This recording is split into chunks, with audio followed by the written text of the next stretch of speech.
Hello everyone, प्रज्ञा empower studies में आपका स्वागत है। आज हम पीएचपी इंस्टॉल करेंगे, तो स्टार्ट करते हैं। देख, पीएचपी इंस्टॉल करने के लिए हमको एक वेब होस्टिंग सर्वर चाहिए और माइस्क्वेल सपोर्ट चाहिए ना। Web host server with PHP and MySQL support चाहिए रहेगा। तो इसके लिए वेब होस्टिंग सर्वर क्या होता है? अपाचे।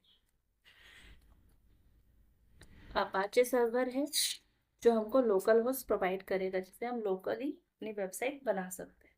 ठीक है। और जो कि हमको माइस्क्वेल सपोर्ट भी चाहिए होगा। इसके लिए हम web server solution stack package install करेंगे, जैसे जैम, वैम या लैम्प। अगर आपका ऑपरेटिंग सिस्टम लिनक्स है तो आप लैम्प इंस्टॉल कर सकते हैं, क्योंकि लैम्प लिनक्स पर ही इंस्टॉल होगा, वैम विंडोज पर, और जैम इसका मतलब होता है क्रॉस प्लेटफॉर्म। तो ये लिनक्स, विंडोज और मैक किसी भी ऑपरेटिंग सिस्टम पर आप इंस्टॉल कर सकते हो। इसमें ये जो लास्ट में एएमपी है, ये अपाचे माइस्क्वेल पर्ल पीएचपी का है। इसमें भी ये अपाचे माइस्क्वेल मारियाडीबी पर्ल और पीएचपी के लिए, और x stand for cross platform. ये सभी ओपन सोर्स हैं, यानी कि फ्री टू डाउनलोड है। ये सभी ओपन सोर्स है। आपको ओपन सोर्स, ये सारे ओपन सोर्स है, फ्रीली आप डाउनलोड कर सकते हैं। तो हम जैम्प इंस्टॉल करेंगे। मैं आपको बताती हूँ, इसकी प्रोसेस सेम ही है। मैंने इंस्टॉल कर लिया है, तो मैं सारी हूँ। कैसे आपको करना है? सिंपली आपको जाना है आपके ब्राउज़र पर और जैम्प डाउनलोड लिखना है ना। इस तरह से आपकी वेबसाइट होगी apache friends.org, है ना। इसके डाउनलोड सेक्शन में आप आ गए हैं। यहाँ से आप देखिए, XAMPP for Windows, XAMPP for ये ब्राउज़र के लिए है, जैम्प फॉर लिनक्स और जैम्प फॉर ओएस। ठीक है। ये अलग अलग ऑपरेटिंग सिस्टम के लिए आपके पास आ गए हैं। मेरे पास विंडोज़ है, मैं विंडोज़ के लिए इंस्टॉल करूँगी, है ना। तो इसका भी लेटेस्ट वर्जन ये है 8.2.12। ठीक है। तो आप इस पर डाउनलोड पर क्लिक करेंगे तो आपका डाउनलोड स्टार्ट हो जाएगा, है ना। फिर आप डाउनलोड में जाकर डबल क्लिक करेंगे। जैसे ही आप डबल क्लिक करते हैं, आपके पास एक पॉपअप विंडो होगी और डाउनलोड स्टार्ट होगा। आपको नेक्स्ट नेक्स्ट करते जाना है। बीच में ये आपसे पाथ के लिए पूछेगा, जहाँ पर आपको पाथ बताना है।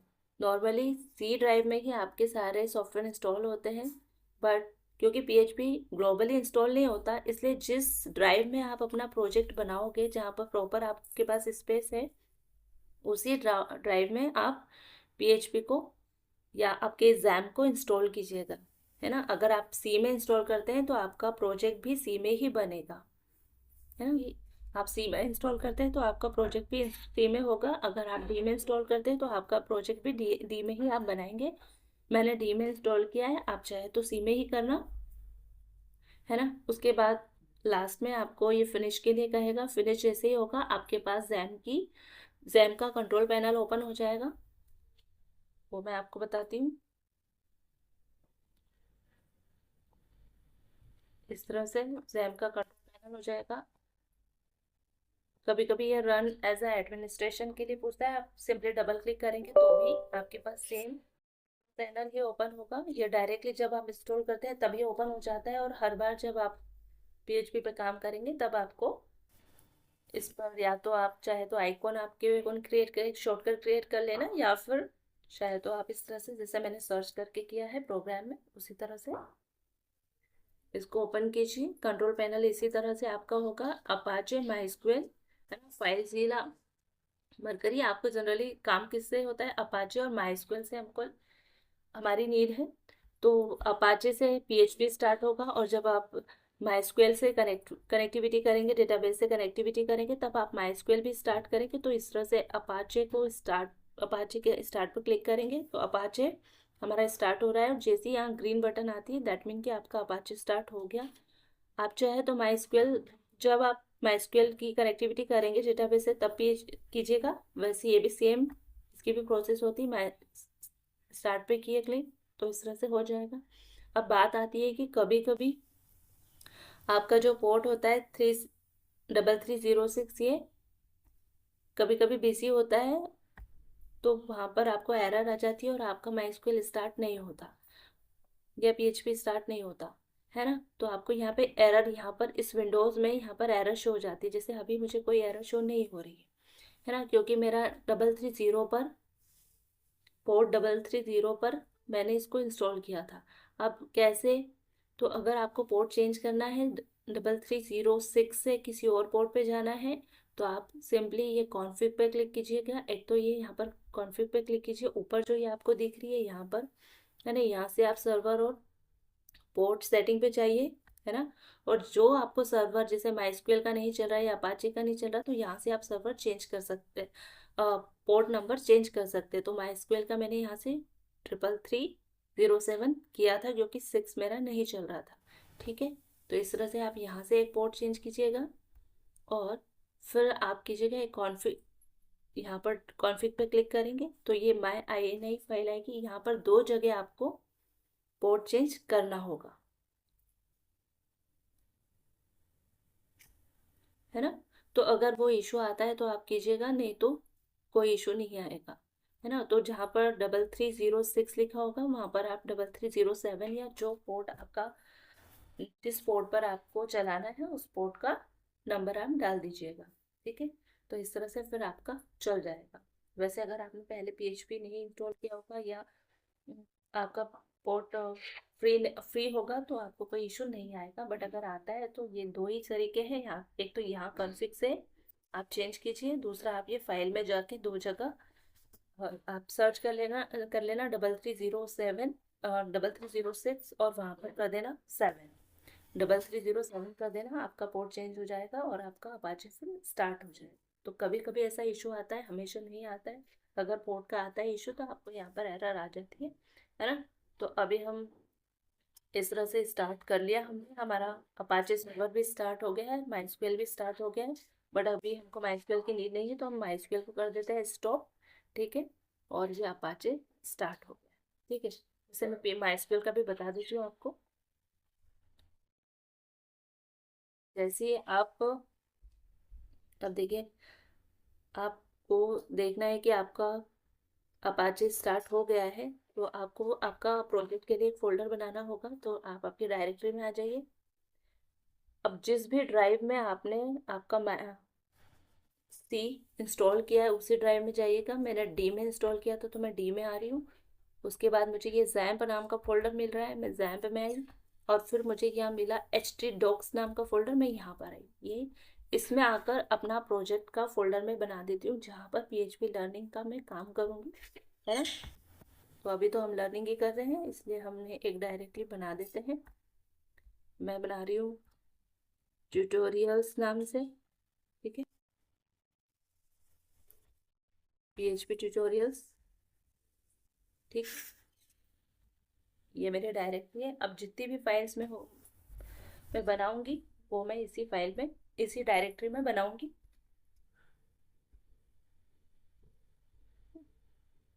तो इस तरह से क्लिक कीजिए, यहाँ पर एक फाइल न्यू कीजिए, हम एक टेक्स्ट फाइल बनाते हैं।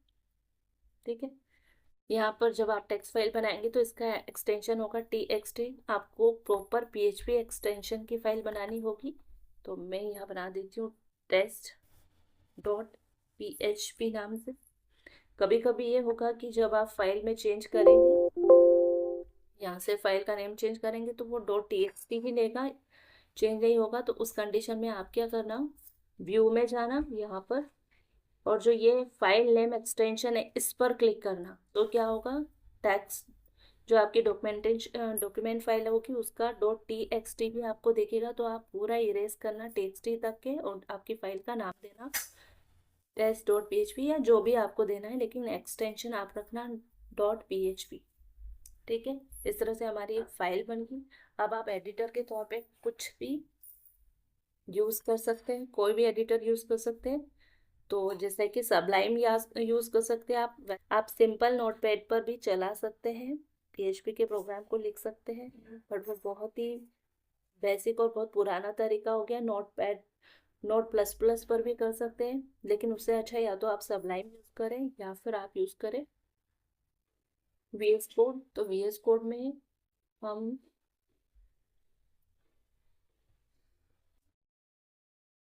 तरह से हम हमारा फोल्डर सर्च कर लेंगे जिस फोल्डर में हमारा प्रोजेक्ट रखा है। तो हमारा PHP ट्यूटोरियल में है, जैम्प में, डॉक्स में, ये ट्यूटोरियल में है। तो हम इस पर क्लिक कर लेते हैं, हमारा प्रोजेक्ट सिलेक्ट हो गया है। ठीक है, ये PHP ट्यूटोरियल हमारा फोल्डर शुरू हो गया। ठीक है, देखिए जो फाइल है, हम जाएंगे ब्राउजर पे।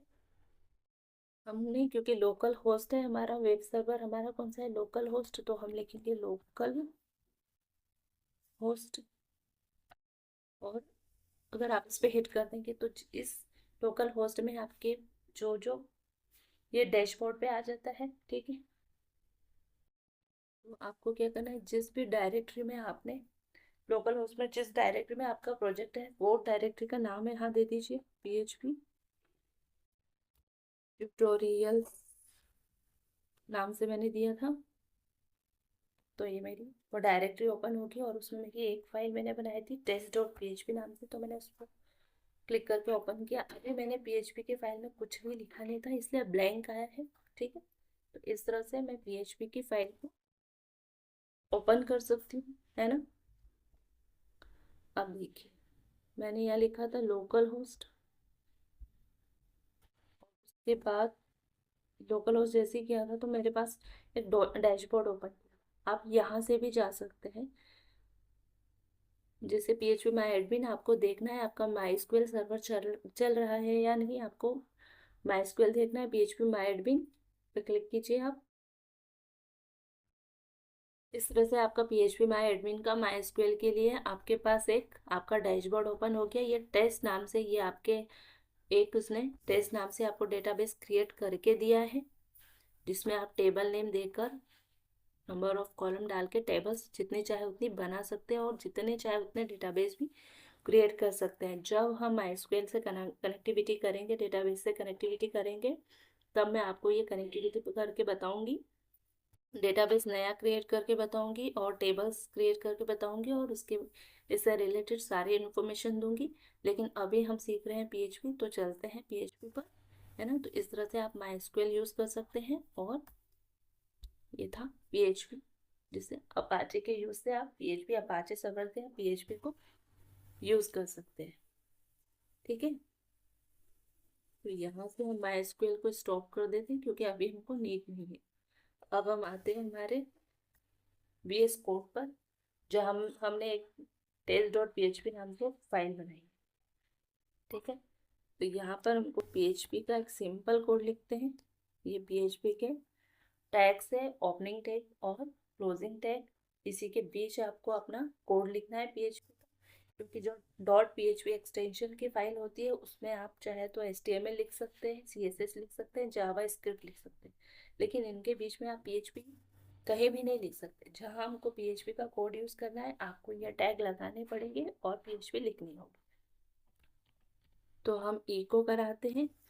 C++ में आपने देखा होगा प्रिंटफ स्कैनफ होता है, प्रिंटफ होता है, सी आउट होता है, ये आउटपुट शो कराने के लिए होते हैं। PHP में आउटपुट शो कराने के लिए इको यूज होता है, और भी यूज होते हैं वो मैं आपको आगे बताऊंगी जैसे जैसे PHP में हम आगे बढ़ेंगे। लेकिन इको का यूज करके आप कुछ भी प्रिंट करा सकते हैं। तो ये हमारा था, हम यूज प्रिंट करा देते हैं हेलो वर्ल्ड। आपने देखा होगा जब भी कोई प्रोग्राम बनाया जाता है हेलो वर्ल्ड जरूर शो कराया जाता है, तो हम भी इसी से स्टार्ट कर देते हैं हेलो वर्ल्ड के साथ। और मैंने Ctrl+S से इसको सेव की फाइल को। ठीक है, अब हम आए ब्राउज़र पे और मैंने इसको रिफ्रेश कर दिया, तो हेलो वर्ल्ड आप देख सकते हैं यहाँ पे शो हो गया। ठीक है, तो इस तरह से हमारी PHP जो हमने इंस्टॉल किया है, आप इस तरह से चेक करना कि आपका चल रहा है या नहीं। अगर इशू आता भी है तो वो पोर्ट पे ही आता है। आप बस यहाँ पे जो कॉन्फ़िग है यहाँ से एक चेंज करना और यहाँ से चेंज करना। पोर्ट का अगर इशू आता है तो रिजॉल्व हो जाएगा, नहीं होता है तो कमेंट बॉक्स में रखिएगा, देखिएगा, मैं आपको और प्रोसेस इसकी बता दूंगी, वैसे हो जाएगा। ठीक है, और ये हमारी होगी PHP की फाइल रन, है ना। तो test.php नाम से हमने फाइल बनाई थी। और VS कोड पे हमने हमारा code, VS code code editor हमने यूज़ किया जिस पर हम कोड लिखें। आप सबलाइन भी यूज़ कर सकते हैं, वो भी बहुत अच्छा है, और VS कोड भी बहुत अच्छा है। ठीक है, आप और भी फाइल बना सकते हैं VS कोड में। आप डायरेक्टली यहाँ से भी फाइल्स बना सकते हैं, जिससे मैं एक फाइल बना के आपको बताती हूँ, index.php। अब index.php सेव किया है ना, ये बन गई। बस आपको यहाँ पे हिट करना होता है, आपके फोल्डर के सामने हिट करना होता है, यहाँ पे डबल क्लिक, यहाँ पे जो 3 डॉट्स दिख रहे हैं यहाँ से न्यू फाइल करके आप क्रिएट कर लेंगे, फाइल का नेम दे देंगे, एक्सटेंशन दे देंगे। अब आप यहाँ पे क्लिक कीजिए PHP। अब आप यहाँ पे इको कीजिए प्रज्ञा एम्पावर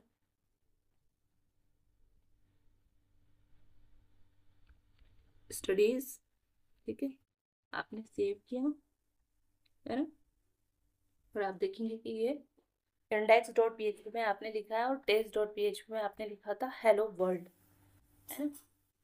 तो एक चीज मैं आपको बताती हूँ कि जैसे ही आप आपके ब्राउजर पे आते हैं, आप ये index.php यहाँ से डायरेक्ट भी डाल सकते हैं, बट आप अगर ट्यूटोरियल पे जाएंगे, PHP ट्यूटोरियल, आपका जो भी फोल्डर नेम आप देंगे, PHP लर्निंग या जो भी है, फर्स्ट PHP प्रोजेक्ट, जो भी आपको प्रोजेक्ट नाम बनाना है, उसके बाद लोकल होस्ट के पास स्लैश लगा के आप अपने प्रोजेक्ट का नाम दीजिए, है ना, उस फोल्डर का जहाँ पर आपकी सारी फाइल्स है, आप जहाँ फाइल्स रखेंगे और उसको हिट करेंगे, तो आपने क्या देखा, प्रज्ञा एम्पावर स्टडीज रन हुआ, है ना।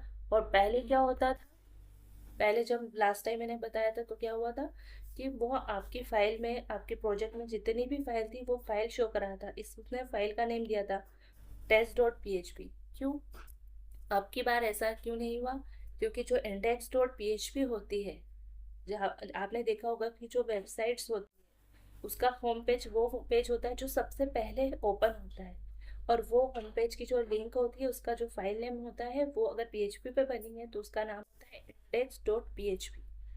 अगर आपके फोल्डर में कोई फाइल है जिसका नाम है index.php, तो जैसे ही आप फोल्डर पे के बाद स्लैश करके हिट करोगे, है ना, यहाँ पे ब्राउजर पे पाथ डालोगे उस फोल्डर का, तो आपकी index.php फाइल हिट हो जाएगी, वही रेंडर होगी, मतलब index.php से पहले रेंडर होती है। ठीक है, इसलिए उसने प्रज्ञा एम्पावर स्टडीज शो कर दिया। आपको test.php करना है तो आप यहाँ से test.php करें, यहाँ पर फिर उसने हेलो वर्ल्ड शो कर दिया। इसको आप चाहे तो index.php, और index.php कभी भी पाथ पे शो नहीं होती, आपने हमेशा वेबसाइट पर देखा होगा, जो है होम पेज ओपन होता है उस पर index.php या होम पेज का कोई पाथ की फाइल नेम नहीं शो होता, क्योंकि index.php डायरेक्ट हम चाहे तो इस तरह से ऐसे भी ओपन कर सकते हैं, है ना, तब ये शो होगी। लेकिन अगर आप डायरेक्टली प्रोजेक्ट के फोल्डर पे डायरेक्टरी पे क्लिक करते हैं उसके बाद ये index.php पाथ नहीं लेती है, क्योंकि ये होम पेज की फाइल होती है। ठीक है, तो किसी भी डायरेक्टरी में अगर आपने एक index.php नाम की फाइल बनाई है तो वो सबसे पहले रेंडर होगी। ठीक है, तो हम ऐसा करते हैं, अभी जैसे इसका नाम अगर चेंज कर दें, हम रीनेम कर दें, इसको कर दें index.1। ठीक है, तब ये ऐसा इस तरह से आ जाएगा index.1 और index.test.php, मतलब कि आपकी जो डायरेक्टरी है उसमें दो फाइल्स है, index1.php और test.php, है ना। जो सबसे पहले रेंडर होती है उसका नाम होता है index.php। जैसे ही आप फोल्डर पे क्लिक करोगे सबसे पहले आपकी वो रेंडर हो जाएगी। ठीक है, और हमने हटा दिया है उसका नाम, अब index1.php कर दिया है, इसलिए उसने अपने को डायरेक्टरी में जितनी भी फाइल्स है वो बता दिया। अब अगर इसमें index.php के बाद अगर index.html पड़ी होती तो सबसे पहले वो हिट होती, वो रेंडर होती। तो पहला प्रेफरेंस किसका होता है, index.php का, और दूसरा प्रेफरेंस अगर इसको index.php नहीं मिली और index.html मिल गई तो वो index.html को रन कर देता है ना। मैं आपको index.html भी बना के बताती हूँ। तो ये आपका बहुत बेसिक चीज़ आपको पता चल जाएगी,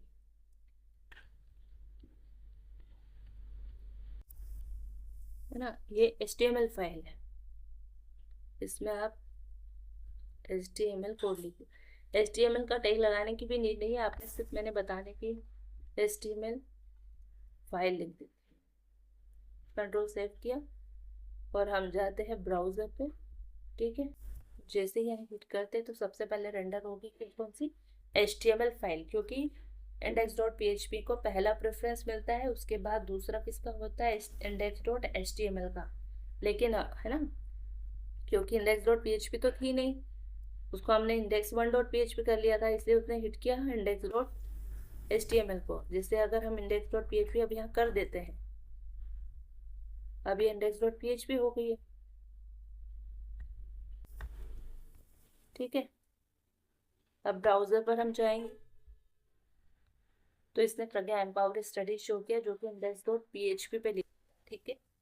और अगर हम इसको दोनों ही नहीं मिलेगी, ना index.html मिलेगी ना index.php मिलेगी, तो ये आपको पूरी डायरेक्टरी में जितनी फाइल्स है वो शो करा देगा, है ना। क्योंकि अब ये आपसे पूछेगा कि अब आपको कौन सी फाइल रेंडर करनी